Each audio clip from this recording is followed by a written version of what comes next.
Totosa androany ny fifanaovan-tsony mpiara-miasa teo amin'ny ministerany teti-bola sy ny vola ary ny masovoan'ny La Frantsa sy ireo mpiara-miasa aminy. Fanampiana mitetina hatrany amin'ny 27,2 tapitrisa ariary no nentin'ny Agence Française du Développement ho an'ny fanjakana malagasy. Valoalina sy valoetsy euro na 2,7 tapitrisa ariary no fanampiana nentin'ny Agence Française du Développement ho an'ny fanjakana malagasy. Tontosa androany ny fifanaovan-tsony mpiara-miasa teo amin'ny ministerany teti-bola sy ny vola ary ny masovoan'ny La France sy ireo mpiara-miasa aminy. Fanampiana fahatelo tao anatin'ny taona 2014 nanomboka ny volana janoary.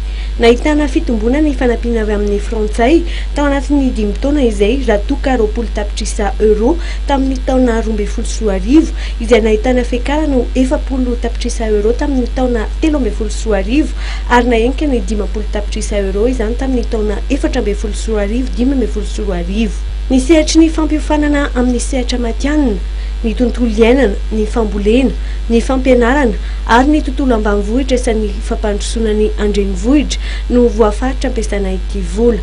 Famantsiam-bola entina anatanterahana fandalinana ireo sehatra ireo mba hirosoana amina tetikasa.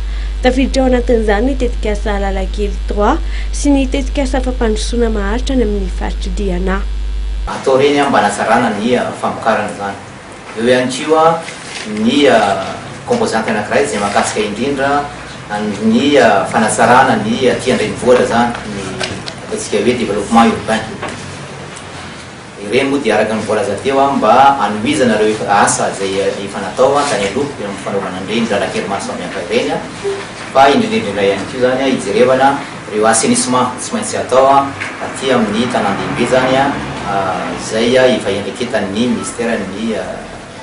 ministère d'État moa zany izay miandraikitra ny aménagement du territoire. Eo ihany koa mazava ho azy ny composante fahatelo izay atokana indrindra ho fanasarana zany ny secteur privé ny formation professionnelle. Miezaka manakaiky hatrany amin'ny Madagasikara ny fanjakana frantsay araka ny fanazavana. Antony hanamafisana ny fiaraha-miasa sy ny fifandraisana eo amin'ny rotota. Totosa somatsara ny dingana fahatelo amin'ny sony fiaraha-miasa tamin'ity taona ity teo amin'ny masovoan'ny La Frantsa amonina sy miasa eto Madagasikara, Véronique Voulon Aneini sy ny ministerany teti-bola sy ny vola izay misolitena ny fanjakana malagasy. Efa nahitana fiakarana hatramin'ny 20 tapitrisa euro tamin'ny taona 2014 ny fanampiana.